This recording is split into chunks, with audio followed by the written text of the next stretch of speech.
Light dusting here at the Big A, half a foot of snow or so. Snowmageddon, not really. We're happy about that. Overcast skies in South Ozone Park, Queens. That infield turf course, a winter wonderland here at the Big A. We are off and running, locked and loaded at the quarter pole on this Thursday edition of Aqueduct Insider. Delighted to have you with us here on MSG Plus. It's the MIG, Richard Migliori, Jason Blewett alongside. We are fresh, ready to go. I'm coming off a layout, but it's good to be back here at the Big A. Yeah, but you're coming out of that good Florida weather. You got good color, dappling out a little bit. Good to have you back in the studio and good to get right back into it. And it's a big weekend here at the Big A because we started what is effectively a 4-day week going forward with the Wednesday cancellation. We ran 8 races today. Obviously, that first race post of 120, but we've got the rescheduled Rego Park tomorrow, the 143rd Ladies on Saturday, and the Franklin Square Stakes for 3-year-old fillies on Sunday. So some good stakes in the future. Well, a lot of good action coming up. We've kind of weathered the storm, excuse the pun, between the snow and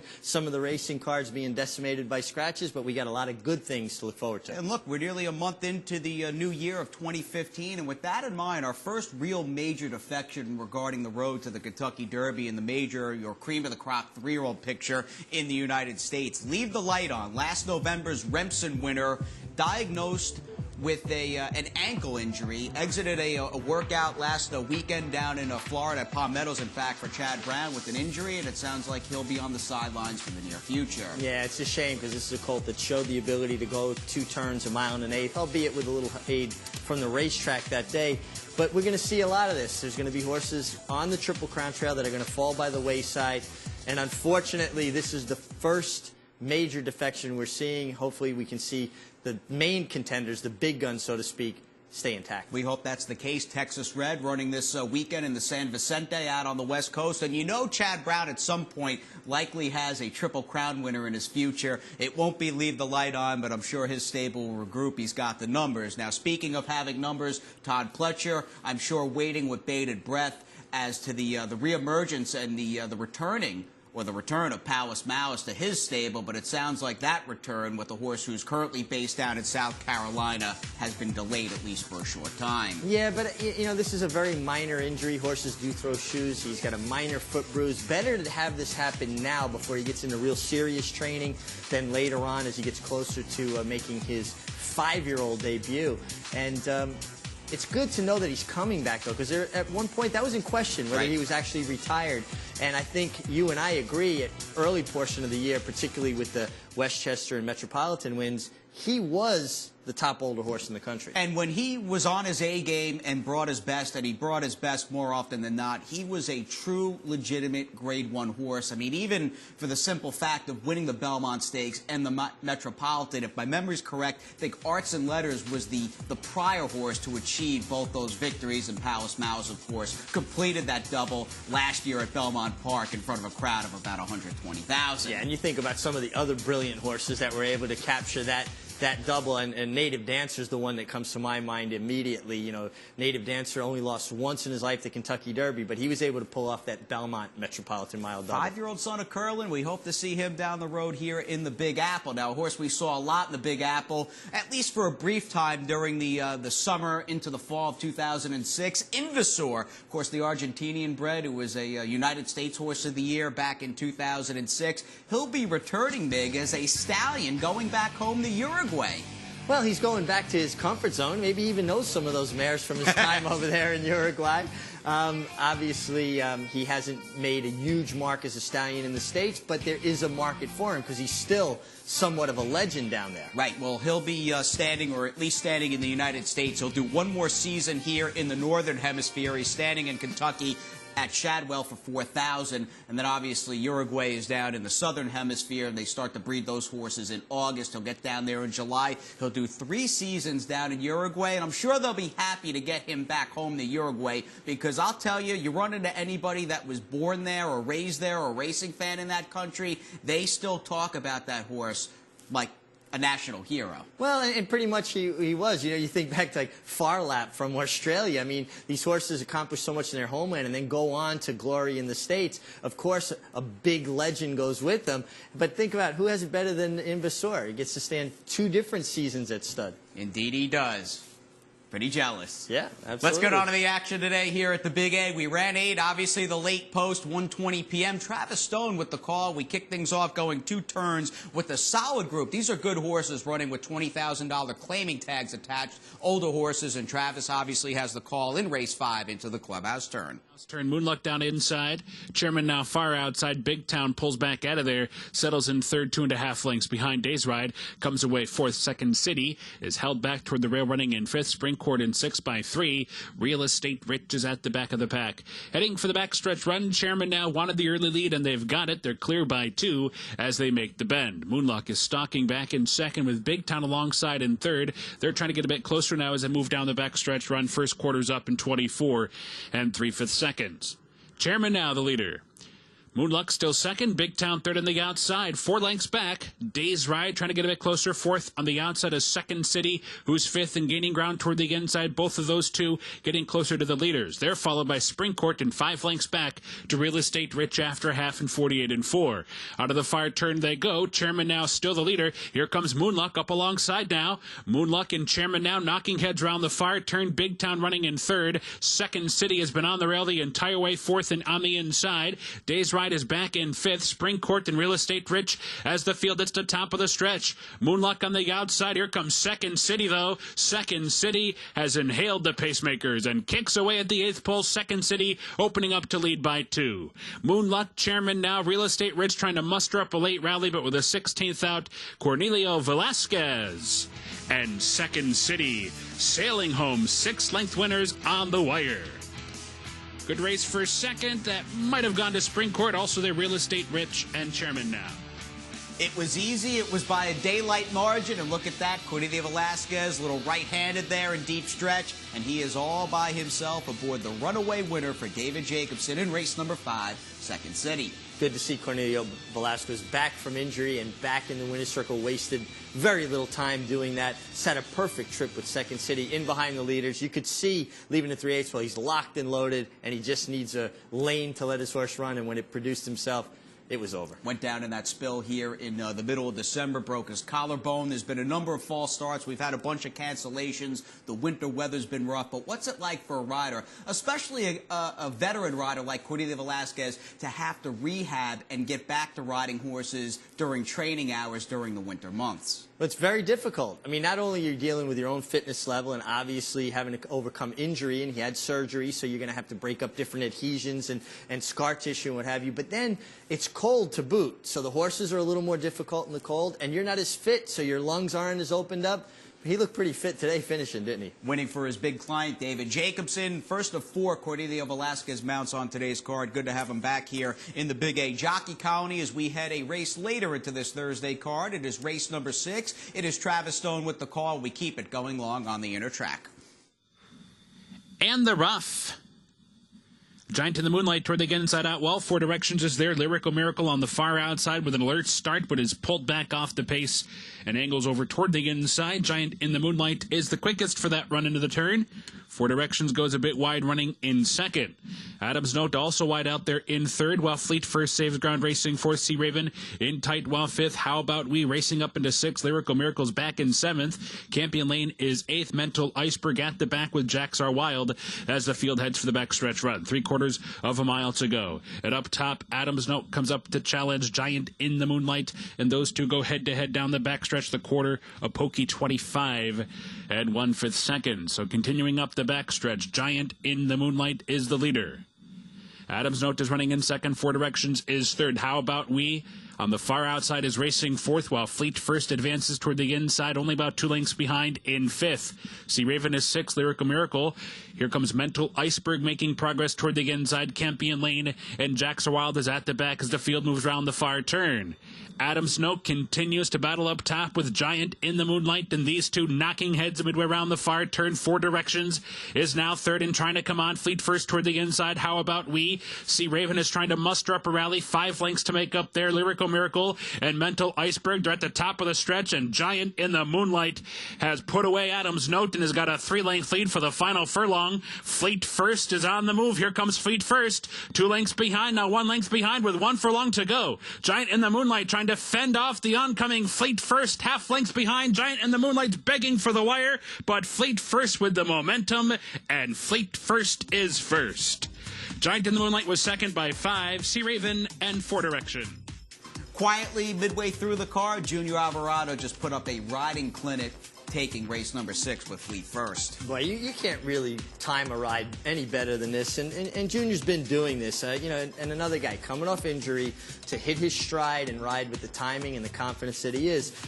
Junior did the work, and it shows, and I really appreciate the way he's riding right now. Good trainer as well, George Weaver. He's got a good crew watching things over at Belmont Park. Obviously, he's got the A stock, if you will, down in Florida. But Fleet First, second off the layoff, gelding by a Belmont winner in a Fleet Alex out of a concerned mare in Schemer, running down Giant in the Moonlight, who's a consistent check getter. Had no excuse, though, in the loss. No excuse. I mean, he was loose, turning for home. Looked like he could go on and win it, but Fleet First got an absolutely perfect ride, saved ground, came out when he had to, and just a really well-timed, nice ride. And we've been fleet-footed through the first segment of the show. We keep it short, though, after this quick timeout. Stay tuned. It's a Thursday feature not to be missed.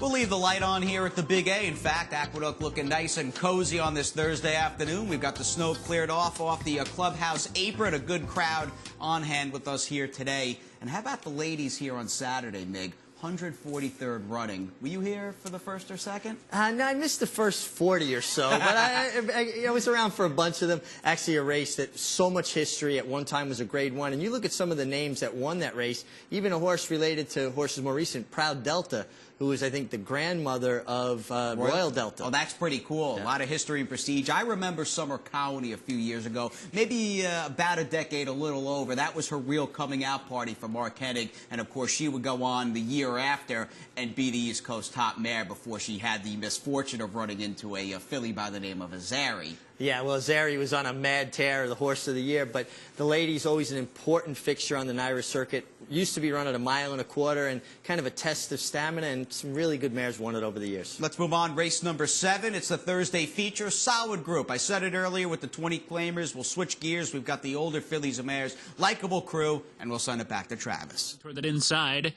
Atlantic Smile's racing out after that lead. Isabel comes away second, but it is Atlantic Smile, fastest of them all. Opens up to lead by 2. Isabel giving chase out of second. Blythley comes on to be third. Miss Zippity slewed out toward the inside, racing fourth by 2. My Tea Time away fifth. Make the Moment is sixth as the field races by the half. Atlantic Smile, fastest indeed, has opened up to lead by 3. Throws down a quarter in 23 seconds flat. So round the far turn now. Atlantic Smile, the lead, is dwindling just a bit as Isabel gets closer on the outside. Blythley is back third toward the rail. Mizippity Sluda is winding up, and so too is My Tea Time. They're coming with bids fourth and fifth, angling toward the outside. 4 lengths back to Make the Moment, who's last as the field hits the top of the stretch. Atlantic Smile is still in front. Blythley's going to try and come up the rail. Isabel's coming on the far outside. Miss Zippity Sluda's coming as well. Furlong to go. Atlantic Smile with a narrow lead. Here comes Isabel. In very tight there was Blythley. Miss Zippity Sluda far outside down to the final 16th. Isabel's in front. Atlantic Smile down inside. Right up the rail for Blythley. Here's the wire. Isabel. 3/4 of a length on the line. Atlantic Smile, good effort for second. Blythley had to move to the inside to be third. Zippity Sluda fourth. It's funny, this is one of these 6-horse races we could spend the rest of the show talking about. So many stories. First off, Ruben Silvera on the lead in the green, starts to go right-handed, and his whip, there it goes on a cold day. He dropped it, and then he caught it, which was remarkable. And then you see he's going to pull it through with his left hand, and in behind him, while he was doing his bit of a magic trick, Blythley tried to come up the fence, steadied, came out, then had to steady, go back to where he started. And I think if Blythley would have stayed in that one path, probably was the best horse in this race. But the winner had a clear shot down the outside with none other than Junior Alvarado. 2 in a row, second win, and kept a straight path, in fact, from the outside post aboard the winner. Isabel your Bowery winner from last May at Belmont Park around Memorial Day weekend. She's a good filly, 4-year-old, in fact, by successful appeal, who is now with trainer Bill Mott. It does appear that Bill Chatine has parted ways with Lisa Lewis. Bill Mott, Leanna Williford picked this horse up, and obviously top connections in her corner today. Yeah, and obviously a very steady work tab. She looked prepared. Obviously, she was prepared, got it done. And again, that perfect trip made the difference. Real fast, what does Jose Ortiz, and this is all 2020 hindsight, of course, but what could he do, or what could he have done better aboard Blythe, as opposed to taking that magical mystery tour? I think he overcommitted first to the inside. If you watch a lot of races, the jockey on the lead, when a horse makes his move to the outside, they'll drift out to that horse to get their horse to engage. If he had stayed on the fence, it's going to blow open. Instead, he moved there a little too soon. It tightened up. He had a steady. Now he comes to try to split them again, and now Ruben Silveira goes out to meet that horse. Steadies and goes back to where he started. If you think back to Ramon Dominguez when he was winning all the races on the inner track, right, he would have just stayed quiet in one spot and waited till it opened before overcommitting to one place. Fair enough. Junior won 2. He sat out race number 8. However, it is the end of the day. We've got a field of 8, in fact, as we go back to Travis Stone ending the card. 3, 5, 7 are not covered in the pick 6. And here's the call from the gate. And they're off. Thomas Knight toward the outside, off to a good start. Essence at Noon is there. Cash Buyer toward the inside is away third. It's Perfect 2 comes on to be fourth. Line Move is moving up in between horses all the way up into second. Here comes Line Move coming after pace-setting Essence at Noon, and smack dab between them, it's Perfect 2. Those three cross the track, joined on the far outside by Thomas Knight to make it 4 and a line by the half. Cash Buyer's back and behind, running in fifth. Humboldt Street in sixth. Ram Bam toward the inside, second to last, and Heaven's Best is wide at the back as the field hits the far turn. Essence at Noon is shaking loose and opening up to lead by 2. But here comes Cash Buyer now sneaking through toward the inside. Cash Buyer's gaining ground quickly. Thomas Knight on the outside running in third. Humboldt Street is winding up toward the inside in fourth. 4 lengths to make up and a quarter mile to go. Essence at Noon is still in front with a 2-length lead at the top of the stretch. On the outside, Thomas Knight is coming on. Cash Buyer angles toward the inside where Humboldt Street is. So these 4 to the 8th pulled together. In fact, Cash Buyer does slam on the brakes. Anyone's race, 16th out. Thomas Knight outside. Here's Humboldt Street right up the rail. Humboldt Street inside. Thomas Knight outside. Humboldt Street with the upper hand. Humboldt Street guts it out. Up the inside to win it ahead of the line. Thomas Knight was right there. Farther back, Essence. Choice by the late 2 punch. The gray Humboldt Street fought his way up the rail. Pretty game run down towards the inside. And a lot going on in this stretch run as the 4 comes up the fence. The 2 horse, Essence at Noon, drifts over, and it basically takes out Israel Rodriguez's stirrup. And how about the way he finished with his feet out of the stirrups? And we're going to take a look at this. His horse is going to take a little bit of a duck away from the fence as the hole tightened up. But he doesn't miss a beat. He's still down low on this horse, despite the fact that he's got his left leg in the iron and his right leg eventually comes out of the stirrup right there, and he's still able to get down low on this horse and go left-handed in a race that was decided by about a half a head. An absolutely athletic endeavor by this young man, Israel Rodriguez. He just was focused on winning. All right, I don't have stirrups. I don't care. I'm going forward. And you could see that little bit of difference in the fence. The fence jutted out just a little bit. That horse was so sharp, he actually caught sight of it and stepped away from it as the hole was tightening, and actually almost knocked Ainoel Bieto off of his horse. They kind of caught stirrups there. You see he lost his balance for a stride. Rightfully, no change in the order of finish, but a lot of daring do by Israel Rodriguez. And a gritty effort out of Humboldt Street for Gary Siaka, who not only did they get the maiden win with Israel Rodriguez, they made the pick 6 players happy as well, because the runner-up, the firster for Naipaul Chatterpaul, Thomas Knight, was not covered in the pick 6, so we do not have that carryover into Friday's card. It's 4 down, 4 to go, Mig. We're halfway home on the Thursday action. Let's get it to the calls of 1, 2, 3, 4 with Travis Stone. Rolls off the turn now, clear by 3. Appearance, the whip is out.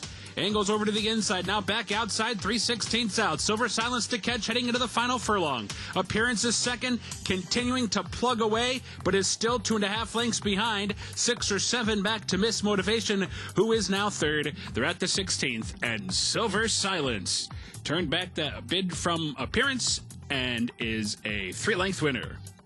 Appearance was second by 7 or 8. And is opening up as they come off the turn. It's Jubilant Vision with a 4. Now a 5-length lead. Jose Ortiz looking back for competition. and it's a long way behind with 1 furlong to go. Jubilant Vision cruising by the 8th pole. Vision of Mine is 2nd, Barrier to Entry is 3rd, and they're going to be that way under the wire. It is Jubilant Vision, much the best in here. The final margin, 9 lengths. Outside, moving into 2nd as they straighten away. I Got the Disco in Me is digging into a 1-length lead. Cement Job continuing to grind it out. Now a half a length behind to the final 16th. I Got the Disco in Me is grimly holding on. Cement Job's been trying to get by. They're way out in the center of the track together. I Got the Disco in Me. Cement Job, these two to the line. Cement Job got there. Cement Job really had to. And Epiphany is in front. Painted Pony is fighting on toward the inside. Furlong to go. Here comes Painted Pony back at Epiphany. Painted Pony's back in front. Painted Pony has reclaimed the lead from Epiphany and is now pulling away late. So Painted Pony had the lead, lost the lead, but had it when it counts. A 4-length winner. Epiphany was 2nd. Some short fields early on. The fields picked up, though, the field size anyway as the card progressed. And again, no pick 6 carryover, Mig, into that Friday card, which leads us to the Frost Giant New York bred standout on this Thursday afternoon, getting down to the nitty-gritty here in late January, and a pretty tough spot with Isabel. Off the layoff, hadn't run in close to 6 months. She was very, very sharp in taking down the featured 7th. And a fitting Frost Giant standout of the day because, to me, consistency is the mark of excellence. She's been consistent, and that's what you get out of the Frost Giants too, Jason. Consistency.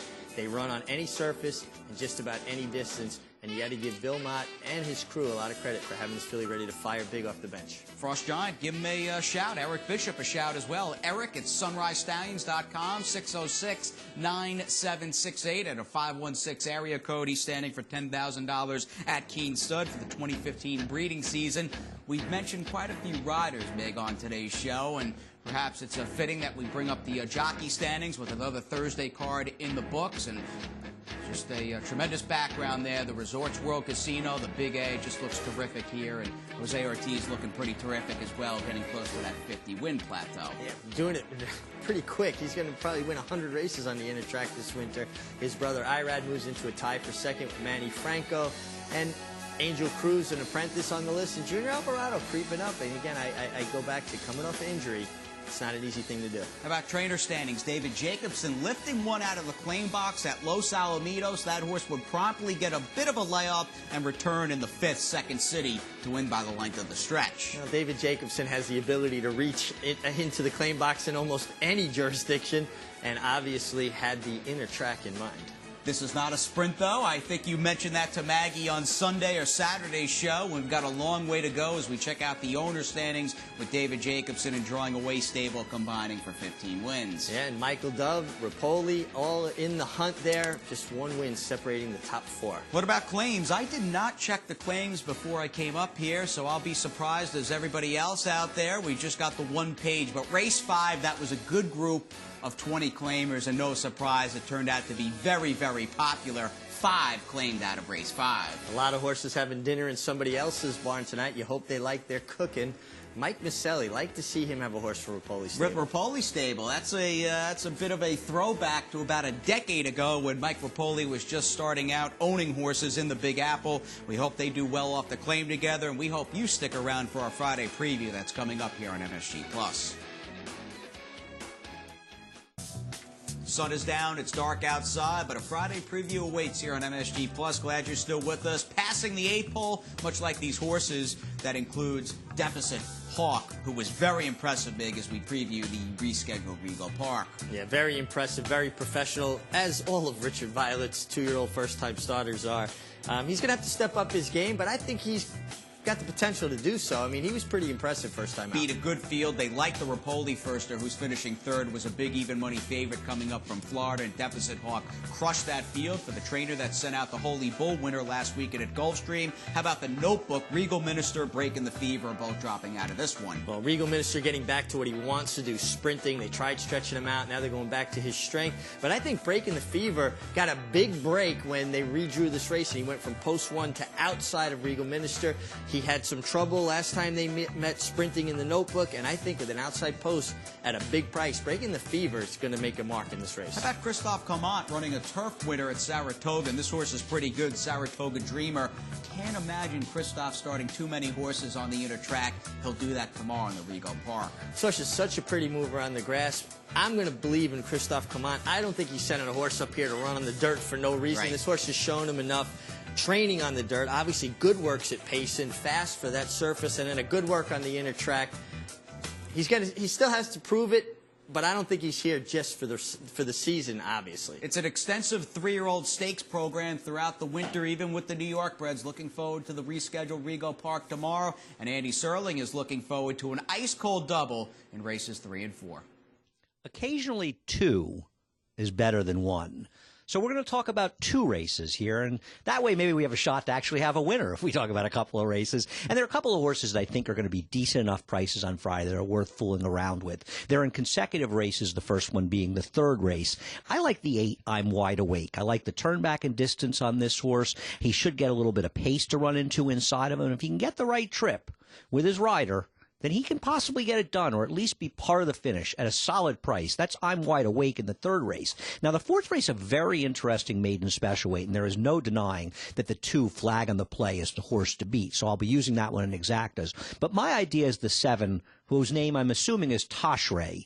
This is a horse who ran once at Aqueduct, and it was on a muddy track or a sloppy sealed track, and was 6-1 against a horse that was a prohibitive favorite. So as a first-time star, this horse was very live for Kieran McLaughlin, did absolutely no running, but gets Lasix, and also, well, had Lasix first time, but also, more importantly, a first-time gelding for this race. And there's a reason that Toshray took that money first time out. And with a fast track, I'm hoping he can show it, maybe have a little speed, stalk Sheriff Co. inside of him, and perhaps, at the very least, getting the exacta with Flag on the Play. That's the 3rd race and the 4th race as we go back to Jason and Richie.